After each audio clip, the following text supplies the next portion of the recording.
It is so fun to go to a travel bookstore before you go away. Now, there are two things I love about the place that I'm going. One is it's the only city in the world that straddles two continents. You can actually walk from Europe to Asia. The other thing is the history. It's been known as Byzantium, Constantinople. I mean, you can't get more exotic than that. I've always wanted to go there. I've got my books, and I'm off to Istanbul.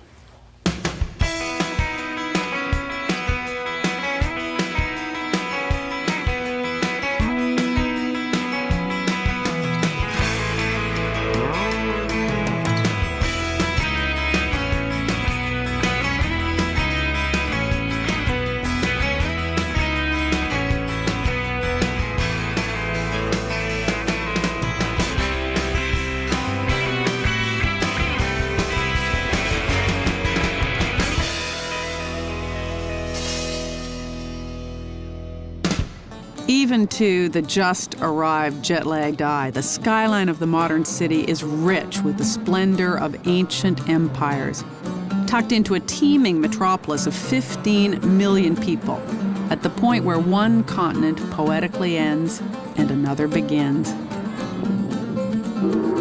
Istanbul itself is tucked into the northwest corner of Turkey. A few hundred kilometers to the west is Greece. A few thousand to the east, the vast expanse of Asia. The actual dividing line between Europe and Asia is a narrow strait called the Bosphorus. First up, Topkapi Palace, home to the sultans for 4 centuries. So I'm looking, I see, it's 15 million Turkish lira to get into the museum, 15 million Turkish lira to get into the treasury, which is unbelievable, 15 million to get into the harem, which is a must-see. But I'm the stupidest person about currency you'll ever meet. So, let's see, I think it's, for an American dollar, 1.13 or 31 is the exchange rate, and I'm going to have to take another mortgage or get a calculator or get some serious help. Well, I was right, give or take 6 decimal points. Oops. Still, it costs about $50 to see all 3 sections of Topkapi, which is kind of a lot. This was the center of life at court of the Ottoman Empire after the conquest of Constantinople in the 1450s. A city unto itself at a time when the great capitals of Europe trembled before the military onslaughts of the great sultans. But sad to say, it's kind of an empty shell now. Jewels the size of golf balls lie lifeless in little caskets. Just the other day, I actually saw a more interesting visual display at Walmart. The reason they were black. Okay, hold on. You know why they were No, black? okay, tell me about the black. You see that they were black because of the... Now, what could be juicier than the lowdown on what really went on with the eunuchs and the Sultan's wives they guarded? But our guide leaves the exotic tale lifeless and drones on so much I'm starting to wonder if it's too early for a beer. People desperately try to escape the tedium, but he hunts them down. Excuse me. Hello. Even the bathroom fixtures are gone. Actually sneaking out early from the harem tour, which you have to take a guided tour. Hard to believe you could make harem filled with fighting concubines and black eunuchs, and not all that interesting. This is the Spice Bazaar, also known as the Egyptian Bazaar. The crowds and sights and smells are a delight to the senses. Time was, Istanbul was smack dab in the middle of the legendary spice route, which brought exotic spices from the Far East to Europe. How much is the pepper? Pepper, kilo price 12 million. 12? Black pepper, yes. 12 million yes, for is. a kilo? Yes, for 1 kilo. Which is like $1 or something. Oh no, the exchange rate thing again. Run, fast! We don't use 3 zeros, it is different. Now the hundreds of stalls dispense everything from Indian pepper to shawarmas. And there is legendary candy. I'm sorry for you. Famous Turkish delight. It's not sweet, it's just sweet. It's delicious. But it seems what everyone sells now gives new meaning to the term Turkish delight. Time is in the night. Turkish Viagra. You make what in the night? How many times? 10 times in the night, no stopping. Do you think I believe that? Yeah, of course. But me, I don't need this. No, I'm sure you don't need it. You don't look like you'd need it. But there might be some old men that need Turkish Viagra.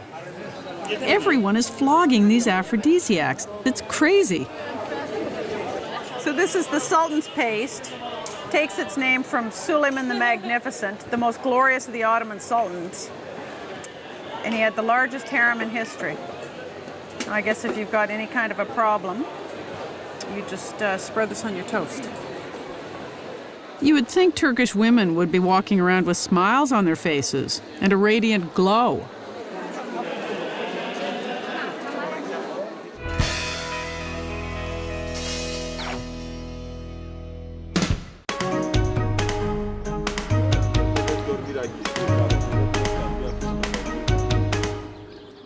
Okay, time for some serious sightseeing now. Istanbul is home to some of the great architectural wonders of the world, like the Süleymaniye Mosque. This spectacular building, the Süleymaniye Mosque, is the most important mosque in Istanbul. And along with the Hagia Sophia and the Blue Mosque, forms a trio of architectural masterpieces in this city. It was built by the great Sultan Suleiman the Magnificent by his personal architect, Sinan, who was pretty magnificent himself, an extraordinary person. He's described as the Michelangelo of the Ottoman Empire. He built 350 buildings, lived to the age of 97. He's actually buried, his tomb is at this mosque. And when it was opened in 1557, he was accorded the huge honor of opening the gate. It's a wondrous sight. The huge dome, twice as high as the floor's width. The soaring space recalls the Ottoman Empire's golden age, the height of its martial and artistic achievement in the 16th century. Suleiman's armies were at the gates of Vienna, threatening to sweep across Europe. While at home, Sinan and the artisans created beautiful things like this.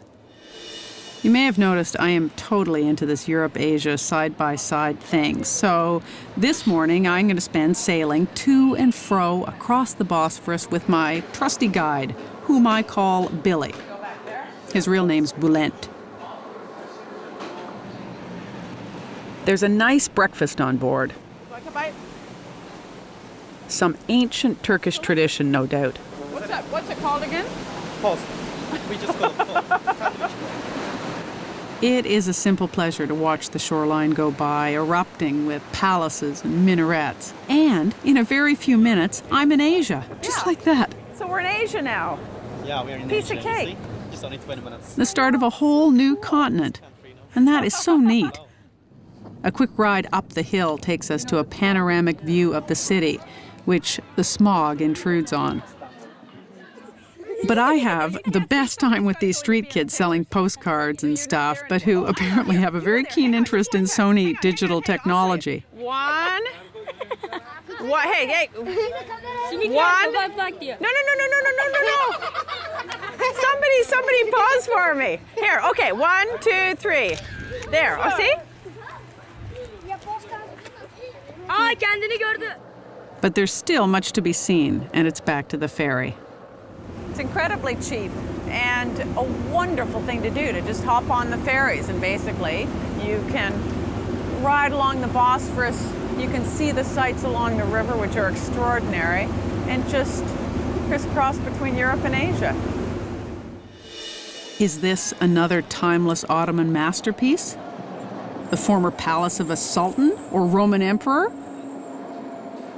Actually, it's our hotel, if you can believe it. The Four Seasons Istanbul is often nominated as the best in Europe. It used to be a prison, and legend has it if you look closely enough on the pillars and walls, you can actually see prisoners' scratches counting down the years. There are grander tulip festivals than this one in Istanbul, but it's such a lovely story. Just hang on till the on-camera. We usually associate tulips with Holland, but tulips in fact originated here. They used to grow wild on the Asian steppes, and it comes from the old Turkish word for turban. There's a Persian legend that they actually sprang from the ground, watered by the tears of a jilted lover. They were taken back to Europe by the Austrian ambassador to Turkey, and of course cultivated in Holland. The irony is that the Turkish tulips are mostly gone, that these are tulips that were brought back from Holland.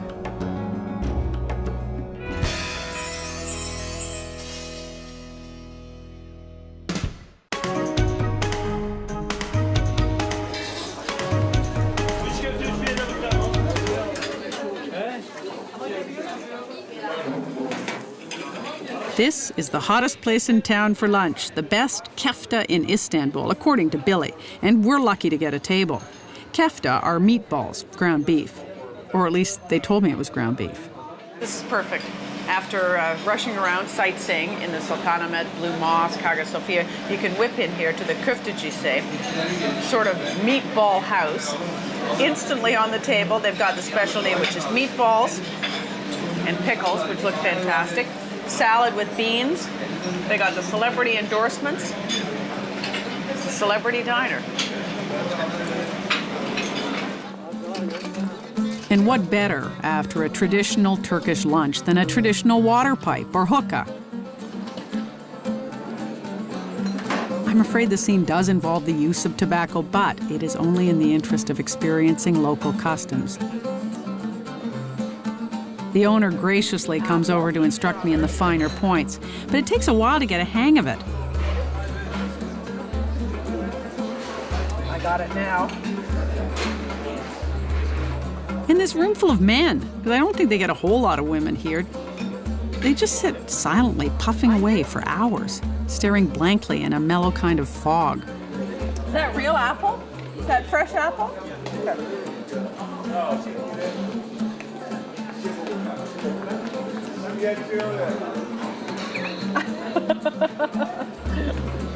You can choose from any number of flavors, and it is relaxing. But I'm wondering, if all these grown men are here, who is contributing to the gross national product on a weekday afternoon? I swear, it's just apple-flavored tobacco. It does mellow you out. It's hard to argue a North American afternoon of non-fat lattes and Pilates classes makes any more sense. Well, for $3, you can have 3 hours of pleasure, relaxation, good company. You know, you can't put a price on fun. But the hectic life of a travel show host just unfortunately doesn't allow that much time. We gotta go. Kofta and salad is a fabulous lunch, but then there's the Four Seasons. And the executive chef, Kieran Hickey, welcome. Is here with me now. Just dropped in from Dublin.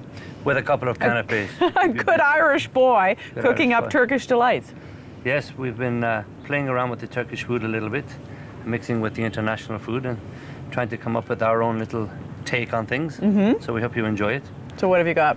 We have some chili shrimp, we have the regular international smoked salmon, and we have some Indian spice lamb. And if that wasn't enough for you, we have plenty more Turkish food in the kitchen. In this setting, a bowl of gruel would be grand, but add Chef Hickey's artistic touch, and it's delicious. And now for a piece of shopping history, the Grand Bazaar. I may finally have met my match. You know, there are more than 4,000 shops here. This is seriously going to the mall.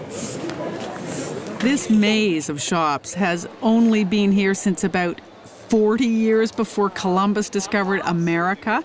It's the Spice Bazaar's older and grander cousin.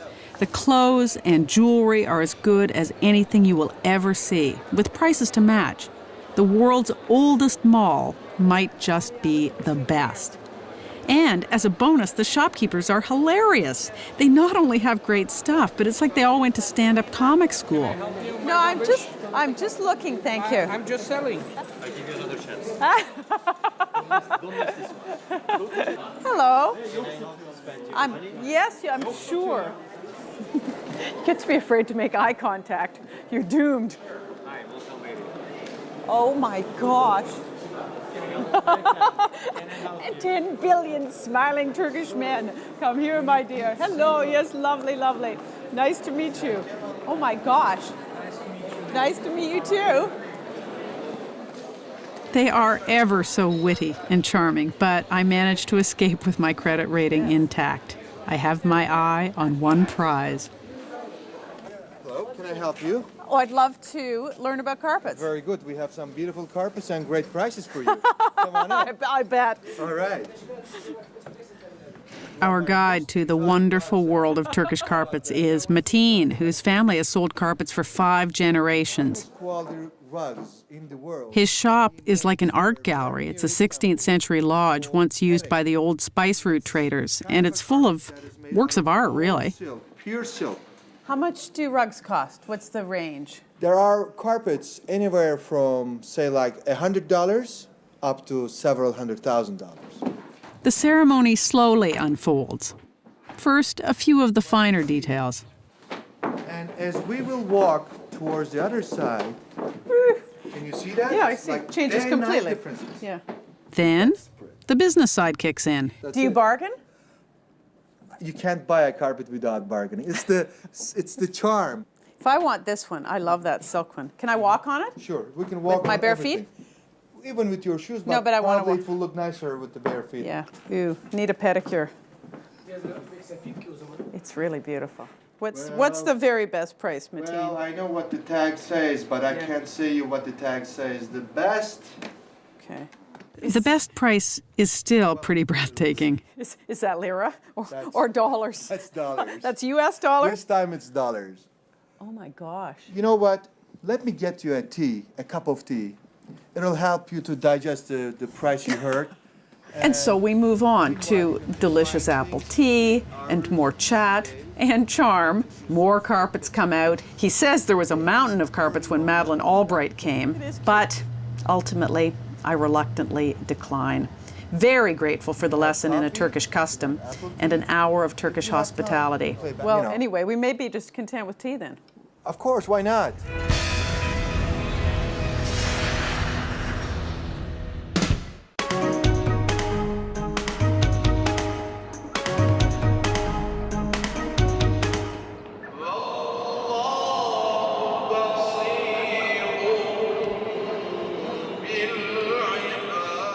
And then the best for last, the last 2 jewels in Istanbul's crown. The Blue Mosque, completed at great expense in 1616.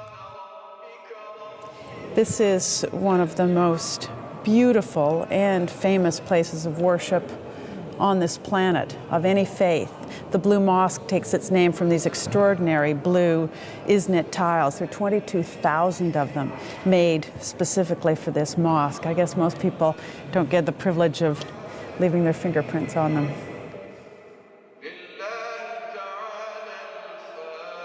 Look how many they stole here.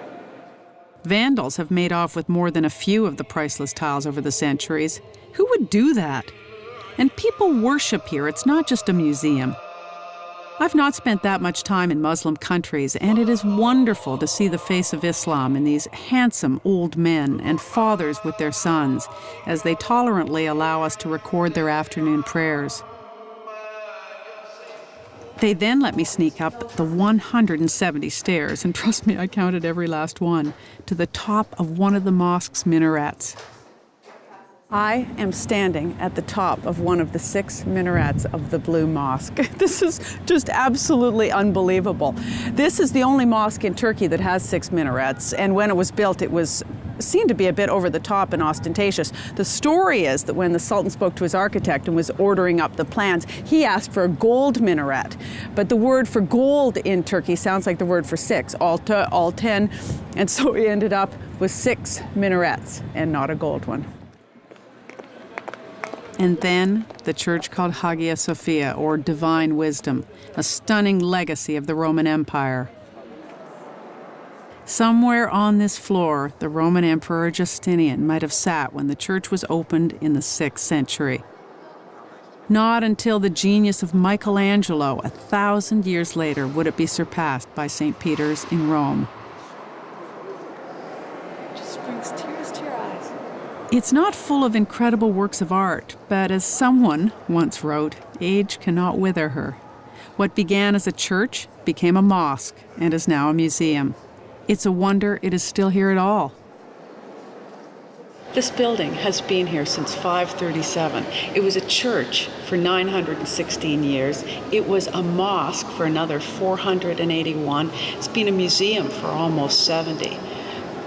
It is staggering in its size. The dome is beyond belief. It was unsurpassed for 1,000 years. And when you think of what it's been through and what it's seen, crusades and conquests and world wars, earthquakes, there must be some divine intervention at hand. It's a miracle it's still standing.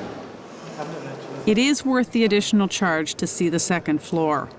A Viking carved this inscription in the railing. Even the graffiti here is 1,000 years old. If you come up to the second floor of the Hagia Sophia, to the south gallery, you pass through these marble gates, which date from the time that this was a church. They're called the gates of heaven and hell. But the amazing thing is, if you keep going right around the corner here, is one of the most famous images in devotional Christian art. It's just staggering to look at. The Desis mosaic from the 12th century and the image of Jesus Christ. It's unbelievable. There is time for one last dinner before the long and painfully early drive to the airport for the Alitalia flight back home. But I would not have missed this for the world. Billy, Mateen, and my daughter on a school break. I will never forget the first sight of the dome in the Hagia Sophia or the touch of those tiles in the Blue Mosque. But as a final thought, there are loads of cities deeply impressed by their historical significance. Istanbul is not one of them. Just look at these faces. I think this scene says, yeah, this is our crazy home. And how nice it was that we could share it with you.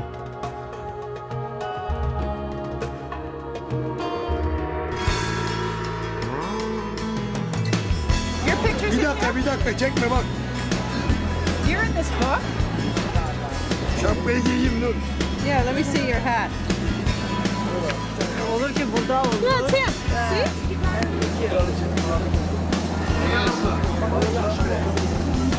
Ah, yeah, now I see. Now I have to find the picture again. Where is it? Oh, there you are.